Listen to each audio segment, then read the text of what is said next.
Well, we have a Kelly File follow-up tonight on ABC Newsman George Stephanopoulos and how he failed to disclose $75,000 in donations to the Clinton Foundation, even as he was covering the foundation scandal on his own newscast.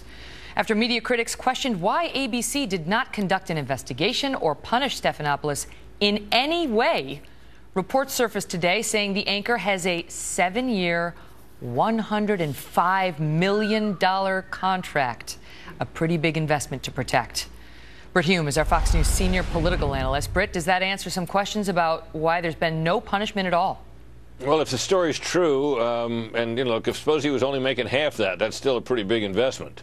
I was just talking to Howard Kurtz about this a few minutes ago, and he suggested that the term for Stephanopoulos at ABC is too big to fail, and they can't afford to let go of him, and they can't afford to discipline him in a way that I think would, mean that they deeply disapproved of what he'd done. I think he's damaged, and I think they don't really quite know what to do. How bad is it? Because, people say, hey, look, we knew he was tied to the Clintons, and he said he was sorry. First he came out, it was interesting, the evolution of the apologies, because first he came out and said, well, I should have taken the extra step of disclosing that I had made the donations, but no problem with the donations. Then he came out and said, well, I probably shouldn't have donated. Then he came out and said, it was a mistake to donate, but I did it for great reasons, and it was all public record. Like the viewers are going to go online to the Clinton Foundation just out of thin air to decide whether any news people are on there as having made donations.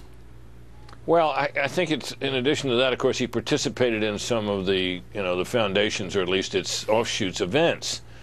And I think that he was in a different situation from most people in this business, in that he didn't have a career as a journalist before he took on these responsibilities at ABC News.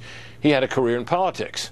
And he came straight from the Clinton White House, basically, to ABC News, where it was said in the beginning, you may remember, Megan, that he was going to be a commentator only. Remember, he was going to be paired with Bill Kristol, and they were going to be a back-and-forth team. And they were for a while. It was very interesting. It was good. Then ABC News let Kristol go, and we got him to our everlasting pleasure. And George was there alone, and then he morphed into an anchorman. Well, at that point, it seems to me he had a particular obligation to make it clear to the audience, or to do nothing at least that would suggest that he hadn't severed his ties to the Clintons. Now, Bill Clinton's an ex-president. He was at least nominally out of politics. But she was still very much in politics and in government for parts of this period. Oh, and we knew in 2012, 13, and 14 what was happening. But let me ask you this, because he's taken himself out of the presidential debate, the GOP presidential debate. Well, he was never in that. Okay, so what about the other debates? And what about the political coverage? If he is too conflicted to cover the presidential debate, why is he not too conflicted to cover the campaign? Well, they've made him their chief political anchor, and I think they look around and they have a relatively new hand at the tiller at World News Tonight, David Muir, who seems to be a fine fellow. But I think they must feel that George is a bigger star, and of course, this is a business that depends to some extent on stars, and ABC News doesn't have the galaxy of stars that it once had. And so they made a big bet on him. I think it's a bad position for them to be in. I think it hurts their credibility, and I think that George has not gone as far, perhaps, as he should, to say in the future he will not be connected to the Clintons in any way. And he may look, if he wants to remain friends with them in some personal way, there's nothing he can do about that or even say about that.